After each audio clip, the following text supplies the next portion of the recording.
이 주제를 소개해 주실 이승준 감독님, 간병석 PD님 모셔볼게요. 이 주제를 발제해 주실 이승준 감독님은 달팽이의 별, 그림자꽃 등으로 전 세계적으로 주목받는 한국 다큐멘터리를 계속 선보이시는 팀이시죠. 아시다시피 오늘 소개해드릴 작품인 부재의 기억은 올해 단편 다큐멘터리 아카데미상에 노미네이트 되면서 연초부터 저희를 깜짝 놀라게 했었죠. 네. 그럼 아직까지 공개된 적 없는 그 편집 과정에 대해서 한번 이야기를 들어보도록 하겠습니다. 네. 네, 안녕하세요. 저 이승준 감독입니다. 네, 안녕하세요. 간병석입니다. 일단은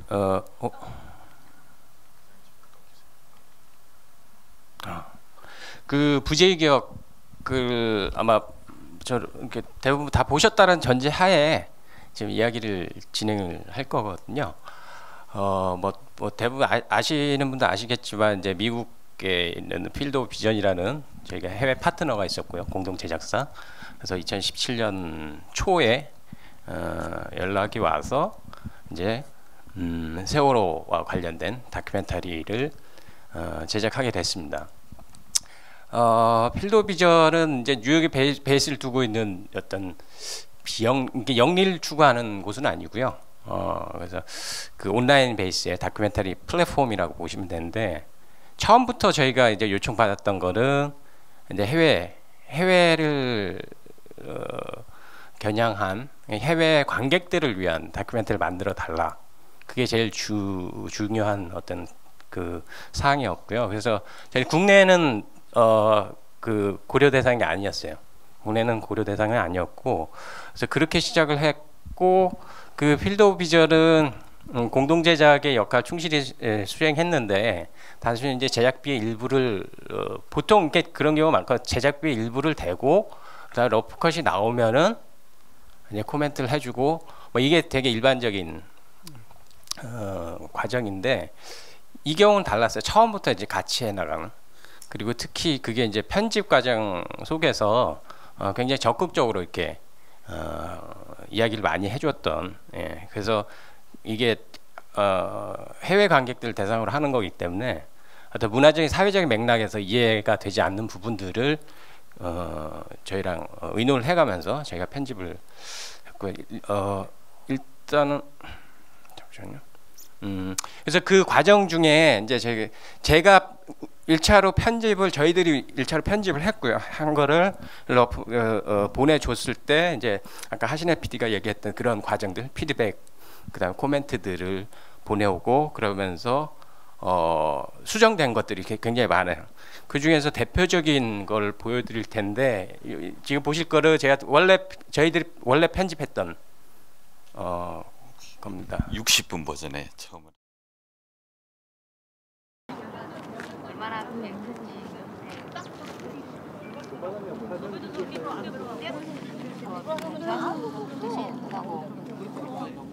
잔뜩 세워놨잖아요. 자동차가 배 끌고 오는 거.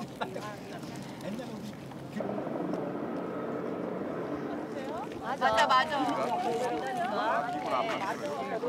저거 맞아. 맞아. 저기로 오는 거야? 가야 돼.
수가 없어.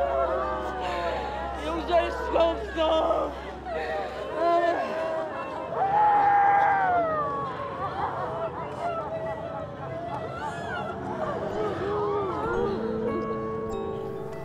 예, 일단 이게 원래 저희들이 편집했던 시퀀스고요. 이걸 보여줬을 때 이제 왔던 이제 피드백이 그런 거죠. 굉장히 너무 격하다. 격해서 낯설고 좀 공감이 안 된다라기보다도 이제 당혹스럽다라는. 그러니까 처음에 그 얘기를 들었을 때 저희들은 이제 좀 그게 이해가 좀 안 됐어요. 굉장히 고통스럽고 그 울부짖고 이러는 어떤 감정들이 어떤 있는 그대로의 그 어떤 현실을 보여주는 거라고 생각을 했는데, 그래서 저희가 좀 어필을 했죠. 왜 그러니까 그쪽에서 그러니까 우는 소리도 조금 다운을 시켜달라. 아니면은 음악으로 좀 대치를 하면 안 되겠느냐. 맨 마지막 이제 여성분들 이제 이렇게 등 보이는 그 유가족분들 거기서 이제 그 오디오가 되게 강하게 이제 들어가 있는데 저 컷을 쓰긴 썼어요 나중에. 근데 쓰더라도 좀 사운드 디자인을 좀 해달라 이런 얘기까지 해서 저희는 조금 그게 이해가 안 됐어요. 안 됐고 소리가 예. 이렇게 울부짖는 소리가 일단은 그 해외 관객들은 되게 불편하다. 슬픔을 표출하는 방식이 다른데, 그래서 연출자는 고통을 그대로 날 것으로 이제 보여줄 수 있는 몇 군데 되지 않는 시퀀스라서 이게 중요하다고 생각을 했는데, 이제 오히려 그 의도에도 불구하고 해외 관객들은 이걸 딱 듣는 순간 이렇게 좀 불편해하니까 이게 그 영화를 받아들이는데 이해하는데 도움이 되지 않는다. 그래서 이제 특히 사운드 디자인으로 이거를 좀 낮추고 톤을 낮추고 뭐 음악으로 대체하든가, 이제 그런 그게 가장 중요한 포인트였던 것 같아요. 그래서 저 장면을 굉장히 많이 줄였어요. 많이 줄이고 그렇게 이게 했던 이유는 그런 게 이해가 되는, 오히려 그렇게 얘기를 했던 그들이 이해가 되더라고요. 그러니까 왜 그 미국이든 유럽이든 장례식장에서 안 울잖아요. 저희는 곡을 해야 되는 것이고, 예. 그렇기 때문에 사실 이 장면은 부지의 기억 이제 감독판하면서 MBC에 나간 적이 있는데요. 거기는 이 장면이 들어가 있어요. 예. 국내 관객들한테는 오히려 뭐 그렇게 이렇게 뭐 거부감 있게 다가오지 않을 텐데, 그렇게 해서 뭐 이렇게 되게 컴팩트하게 오히려 이렇게 편집이 됐고요. 그 장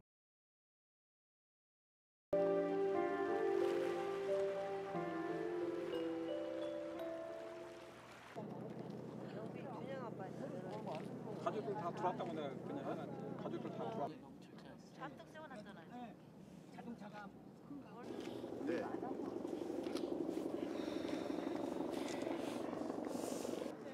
맞아 맞아. 저거 맞아.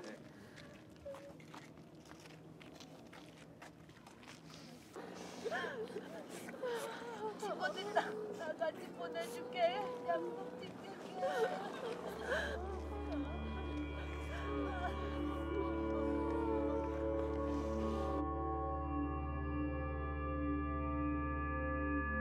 이 부재의 기억 안에 이제 저희 오리지널 편집본에는 최순실 얘기가 살짝 들어가 있어요. 뉴스 코멘터리를 통해서. 그래서 그게 이제 어떻게 저희는 다 알고 있잖아요. 그래서 이게 탄핵 정부로 갔고 세월호가 인양이 되고 이런 것들 이제 설명을 조금 할 필요가 있겠다라고 는 판단에 최순실 부분을 복잡하지는 않게 그냥 뉴스 코멘터리로 이렇게 했는데 이런 반응이 온 거죠. 좀 헷갈린다. 이게 뭔 얘기를 하려고 하는지는 알겠으나 복잡하고 잘 이렇게 공감이 쉽게 되지도 않고. 예. 그것도 있었죠. 그게 세월호 때문에 모든 시민들이 촛불을 들건 아닌데, 그렇기 때문에 이승준 감독은 성격이 꼼꼼하니까 이것만 강조를 하면은 이 본말이 전도될 수도 있으니까, 그래서 그걸 하기 위해서 사운드라도 최순실에 관한 외치는 것도 넣고, 그다음 그 당시 이재용 사운드도 넣고, 이제 뉴스 코멘트도 좀 넣고, 그다음에 이런 식으로 진행이 됐거든요. 근데 이제 그게 이 사회적인 맥락을 그 상황적인 맥락을 잘 이해를 못하니까 자기들이 이제 오히려 그게 헷갈린다. 그래서 더 이거 뭐지 하고 생각을 하게 만들어 보니까 보는 순간, 예, 그래서 결국 우리가 드러냈던 거죠, 그죠? 그러니까 이 경우 같은 경우에는 이제 버릴 것에 이제 편집을 할 때 이제 버리는 저희는 이제 버리질 잘 못한단 말이야. 이게 버리는 감독들이. 것보다 이 합의의 과정들 그다음에 이게 되게 당혹스러운 메일이잖아요. 어떻게 보면 그걸 그 과정의 프로세스를 한국 다큐멘터리들이 잘 경험하지 못한 부분이라 그런 네. 부분은 어떻게 진행을 해 나가셨는지가 좀 궁금하네요. 그래서 이제 보여드리려고 그러는데 그리고 또 한 가지 이 부분은 이제 거의 첫 번째 러프컷에는 이분이 생존자시거든요. 생존자 부분이 없었는데 그런 그 피드백이 온 거죠. 우리가 놓치고 있는 게 원래는 아이들 생존 학생들 왜 이제 초기에 이제 뉴스에도 나오고 그랬단 말이에요. 인터뷰를 하기도 하고 이제 그런 걸 본 기억이 있어서 그쪽에서 필드 오브 비전에서 우리가 생존자 학생의 인터뷰가 빠져 있다. 그때 이제 저희가 얘기했던 것은 그게 어떤 굉장히 윤리적인 문제와 그 또 다른 고통을 주고 이런 것들이 있고 그래서 그거는 그러고 싶지 않다라고 얘기를 했고 그렇지만 그 대신에 성인 생존자를 저희가 선택을 한 거죠. 소개를 받아서 유가족 협의회에서 그래서 그 인터뷰를 해서 삽입을 했던 그거죠. 예. 아이들이 이미 3년이 지났는데 그 당시에 저희들이 질문을 함으로써 이제 10대 마지막에 20대 초반에 아직도 트라우마를 겪고 있는 사람들한테 우리가 다큐멘터리를 만들기 위해서 이 사람들의 기억을 다시 불러 일으키는 것이 옳은 일이냐. 그래서 이제 저희들이 판단할 때는 그거는 윤리적으로 아닌 것 같다.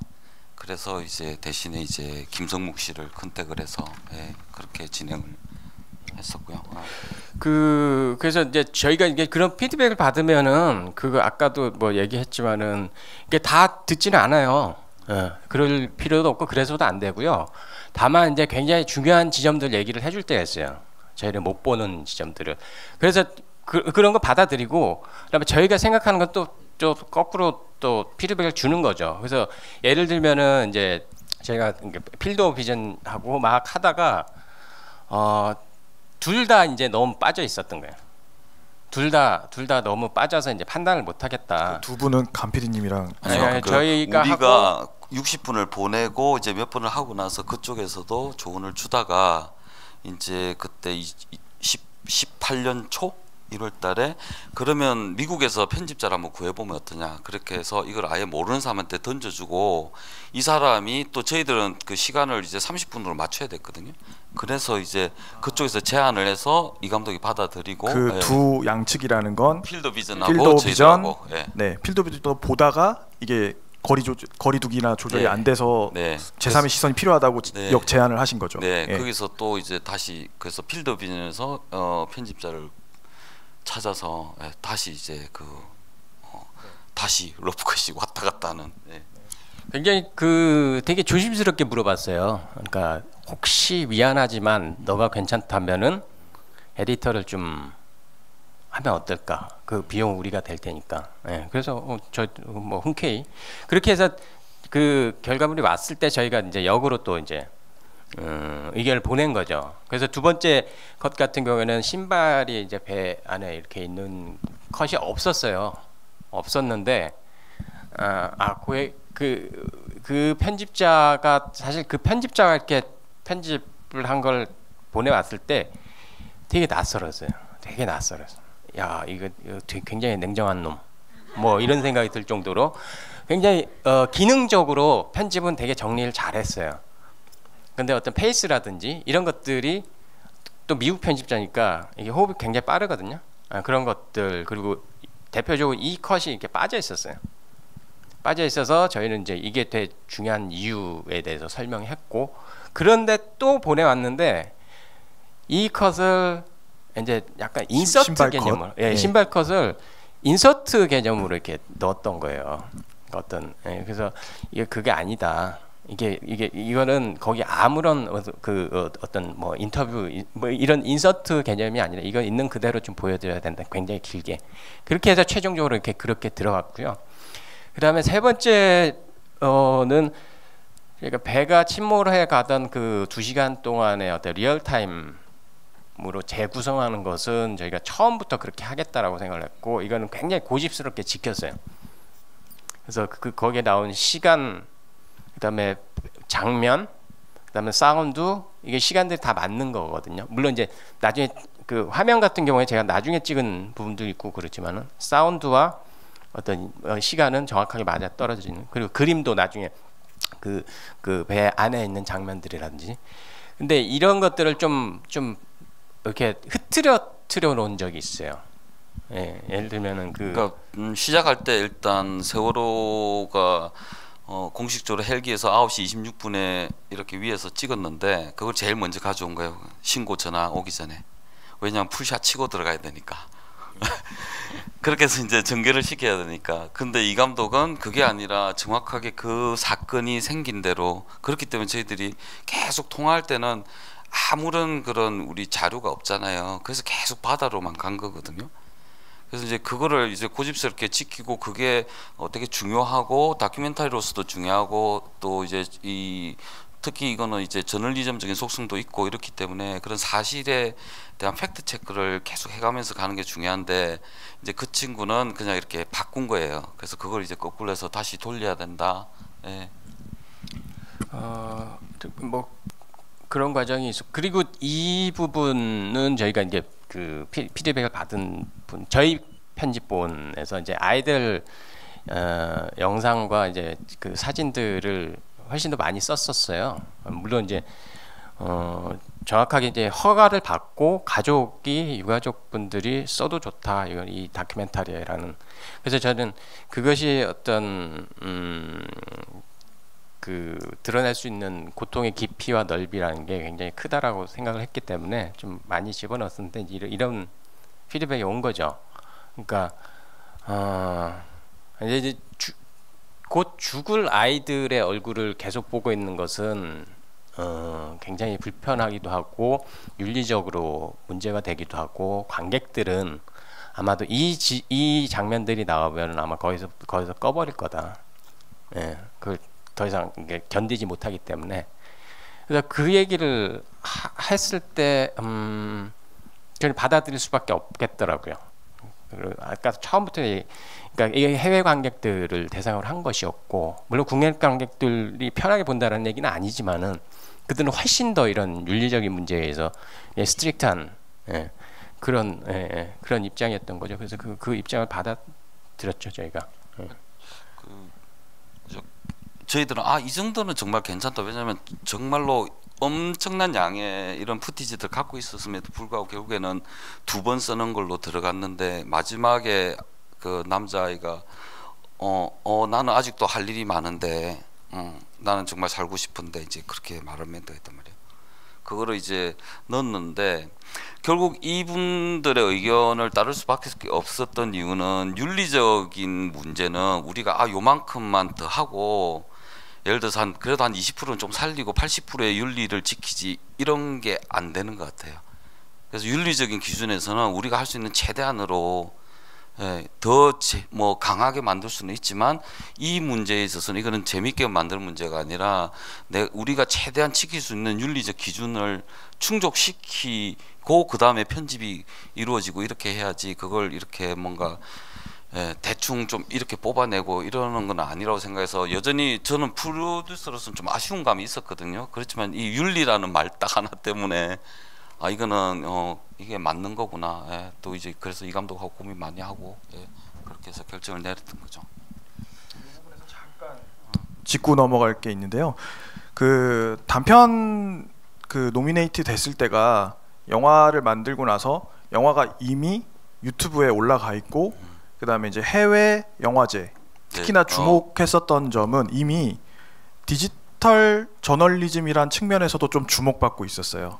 근데 과정 중에 이런 것들에 대한 그 어떤 그 선을 지키는 이렇게 가는 것들이 있었기 때문에 그러지 않았나 싶거든요. 그런 것 같아요. 그 월드 프레스 포토 어워드 같은 경우에 이제 그런 기준들에 맞기 때문에 그랬고, 이제 그래서 이제 뉴요크 그 매거진 이제 내서 이제 홈페이지에 올리기로 결정을 했던 이유들도 이제 그런 자기들 기준하고 이렇게 맞기 때문에, 그래서 팩트 체크가 안 됐다고 하면 또 이런 어떤 윤리적인 기준, 특히 비극과 어떤 고통을 겪는 사람들을 대상으로 우리들이 다큐멘터리를 만들 때 이런 것들이 어디까지가 관음증이고 어디까지가 저널리즘적인 그런 거리를 지킬 수 있는가, 그런 것들이 기준이 됐고, 그렇게 맞았기 때문에 사실 월드 프레스 포트는 저희들이 기대도 안 했던 거거든요.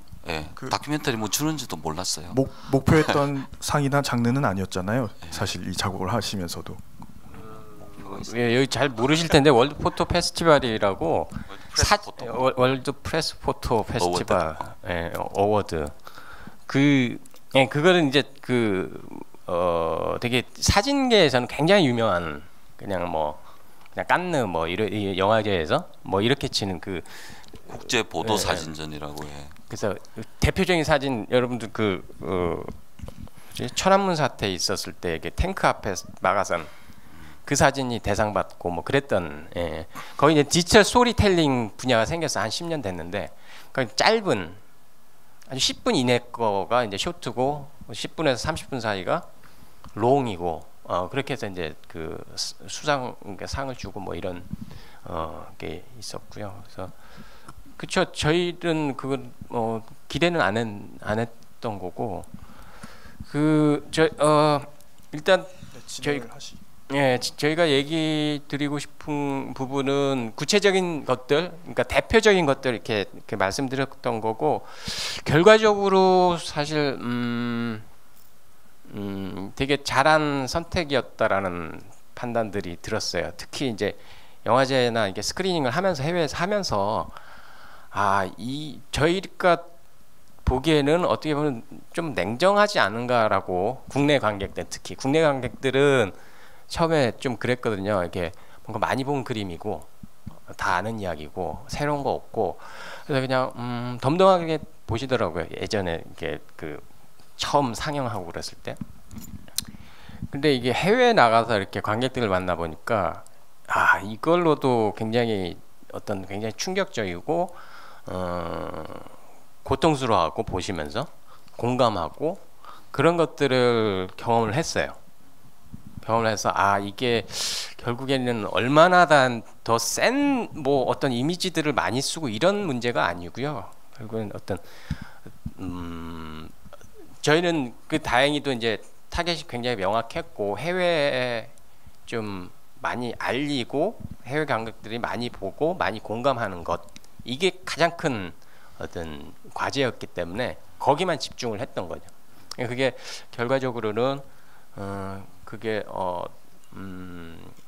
되게 잘된 선택이었다라는 생각이. 그래서 전체 과정이 한 8개월 정도 걸렸거든요. 러프컷을 주고받고 1시간 정도에서 이제 30분짜리 파인컷 픽처라까지 오는데 한 8개월 과정에서 끊임없이 주고받았고, 이제 저희들한테 되게 실질적으로 도움이 됐던 것들이 몇 가지 케이스지만, 이분들이 지적하는 것들이 되게 명확하다는 거예요.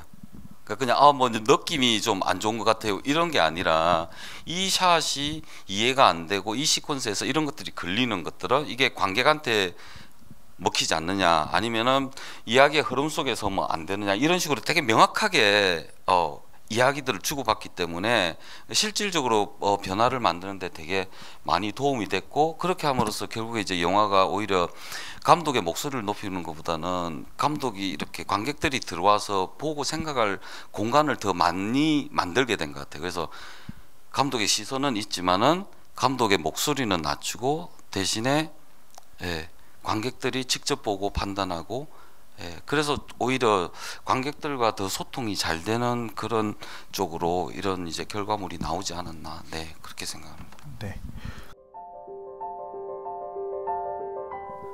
전체적으로 두 사례가 다르긴 하지만 기본적으로 저희가 어디를 가던 간에 이렇게 매뉴얼화되어 있다라는 느낌은 받았어요. 그거는 이제 참여자들이 많아지고 그다음에 이게 예측 가능성이 좀 중요해지면서 이런 과정에 대한 그 분화, 세그멘테이션이 정확해서 그 각 단계의 마무리 지점들을 정확하게 정해놓고 일을 진행하고 있다는 느낌이 좀 들었어요.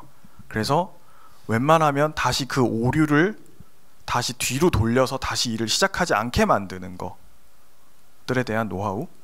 저희도 편집 과정이 그 사실 촬영하고 편집할 때 되면 정말 도가니가 막 녹아내릴 정도로 삭신이 막 쑤시는데 다시 앞으로 가자 그러면 정말 그때부터는 이게 심리적으로도 엄청나게 위축되는 게 많고 그렇거든요. 다큐멘터리는 그렇습니다. 여기 구경화 감독님들도 계실지 모르겠지만 그런 경험들이나 이런 차이나 닮음 같은 거 좀 질문해 주셨으면 좋겠는데 그런 경우가 많아요. 예.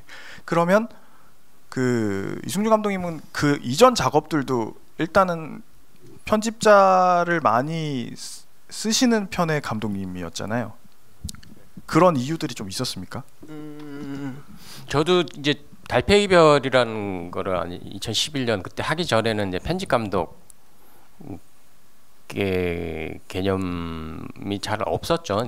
한국 다큐멘터리 씬에서 이렇게 편집 감독을 쓰는 경우는 뭐 거의 없었고, 근데 그때 이제 해외 피칭을 하고 뭐 그러면서 이제 그런 프로세스를 알게 됐고, 편집 감독을 뭐 알게 된 친구가 있어서 같이 작업을 했고, 아 그게 이런 거구나라는 이제 그 맛을 알게 된 거죠.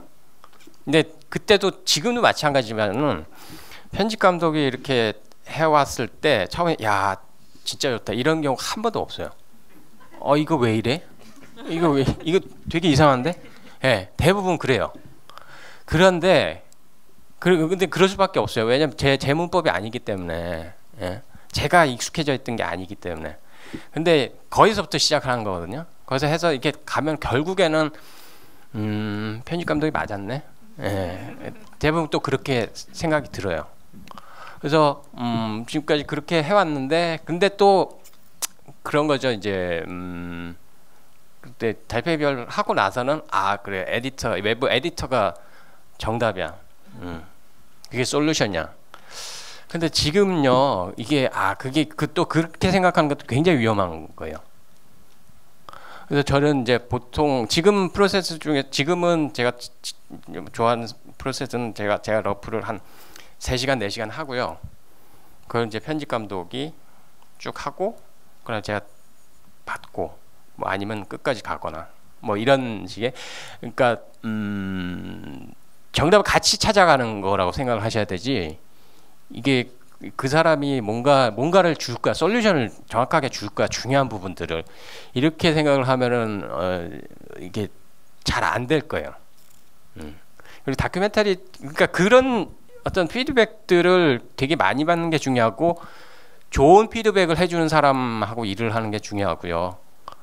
아주 많이 받는 게 중요한 건 아닌 것 같고, 근데 그런 이야기를 프로듀서하고 에디터하고 그 다음에 외부의 어떤 인력들을 좀 활용을 해서 그런 피드백들 받고, 예, 이런 과정들 거치는 게, 예.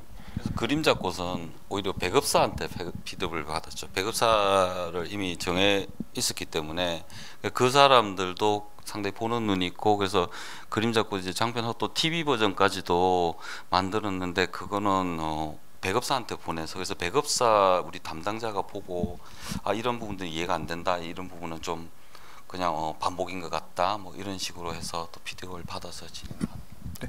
플로에서 언제든지 이제는 손을 들고 끼어드셔도 됩니다. 지금 뭐 그 잠시 조용해지는 침묵이 두려워서 계속 말을 걸고 있는데요. 네, 적극적으로 참여해 주시면 되고요. 네. 네, 안녕하세요. 심영화라고 합니다. 저 이승준 감독님한테 질문 드리고 싶은데요. 이제 플랫폼별로 우리가 흔히 말하는 편집할 때 중요하게 생각하는 영역이 있잖아요. 방송 다큐와 영화 다큐의 차이가 그것이기도 할 것인데, 이 다큐는 특이하게 인터넷, 방송, 영화 이렇게 3가지에 동시에 나왔단 말이에요. 그래서 혹시 궁금한 거는 어느 플랫폼을 가장 중점적으로 생각하시고 편집이 진행됐나 하는 개인적인 궁금함이 있습니다. 이거를 관객들이 극장에서 영화관에서 깜깜한 집중한 이런 환경에서 볼 것이다 생각하셨는지, 아니면 인터넷을 기반으로 그냥 대충 봐도 이해할 수 있게끔 뭐 그렇게 편집을 하셨는지 어떤 점을 주안점으로 하셨는지 좀 궁금합니다. 이게 이렇게 얘기하면 되게 건방진일 수도 있겠는데 저는 그러니까 방송사에서 딱 의뢰를 받았다 그러면 방송 문법에 맞춰서 가고요. 근데 그게 아니라 일단 그냥 다큐멘터리로 시작을 하면은 저는 뭐 어느 쪽을 타겟으로 하고 그러지는 않아요.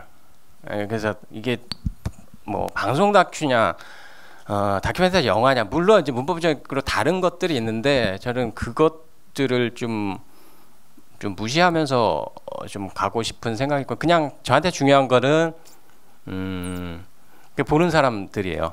이게 뭐 온라인으로 보든 TV를 보든 아니면 영화관에서 보든 그 사람들이 좀 공감이 잘 될 수 있느냐가 제일 중요하고요. 예, 그렇게 해서 편집을 하고 뭐 좀 어느 쪽이냐 그러면 물론 이제 이게 방송을 타겟으로 한 거는 아니기 때문에 예, 뭐 그 정도 대답 드리면 될까요? 예, 영화를 만든 거라. 영화를 만드는 거죠. 그래서 가끔씩 이제 그런 이야기를 해서 어디를 타겟으로 근데 영화가 좋으면 넷플릭스가 가져가든 MBC가 가져가든 극장에 걸리든 가는 거잖아요. 근데 그걸 거꾸로 넷플릭스에 맞출 수 있고 MBC 뭐 지상파에 맞출 수 있고 스크린에 맞출 수 있고 그게 되게 무의미한 그런 질문 같아요. 그래서 내가 하고 싶은 걸 일단 먼저 하면 예, 자기 스타일대로 가면 그분들이 와서 맞으면 가져가는 거고. 예. 그러니까 저희가 편집자랑 일을 했을 때는 편집자는 그런 얘기를 하더라고요. 당신의 스토리에 가장 잘 맞는 분을 찾는 것이 중요하다. 내 작품을 가장 잘 표현할 수 있는 분수를 찾는 게 가장 중요하다. 그러니까 어떻게 보냐면 저희도 하드 드라이브 들고 갔잖아요. 그러니까 장편 만들려고 했는데 그 사람이 보더니 이거 60분도 안 되겠는데 그러면 내가 3년 동안 촬영했는데 어떻게 60분도 한다고 나 어떡하지 막 그렇게 생각했었거든요. 근데 제일 중요한 거는 얼마나 촬영했는 중요한 게 아니라 그걸 통해서 가장 이야기를 잘 표현할 수 있는 그 분수를 찾아내는 거 그게 가장 핵심이라고 그렇게 얘기를 하셨어요. 네, 뭐 질문은 이 미디어 격변기의 자기 중심을 어떻게 잡아야 하느냐 그런 내용 같은데, 네 어렵죠. 네. 하고 싶은 대로 하세요. 하고 싶은 대로 하되 귀를 좀 열어두고 있자. 그리고 이런 시스템을 좀 활용을 하자. 나에게 도움이 된다면 그러면 그게 좀 답이 되지 않을까요? 저희가 이런 편집 단계를 저희도 이제 경험해 보고자 이번 전주 프로젝트 마켓에도 6편의 다큐 프로젝트를 러프컷 내비게이팅을 진행하고 있어요. 그리고 해외 편집자와 다음으로 좀 넘겨주실래요? 해외 편집자와 5일간 편집 세션을 한번 진행해보는 퍼스트 컷 단계를 진행해보는 편집 세션을 8월 15일부터 EIDF에서 진행할 예정입니다. 현재 EIDF 홈페이지에서 작품을 공모 중이라서 자세한 내용을 좀 살펴봐 주시고요. 마지막으로 이 영화제에서는 상영작을 통해서 오늘의 영화를 보게 되고요. 흔히 피칭 포럼이라고 하죠. 전주는 이제 프로젝트 마켓이라고 하는데요. 여기는 기획 중인 영화를 우리가 먼저 좀 만나게 됩니다.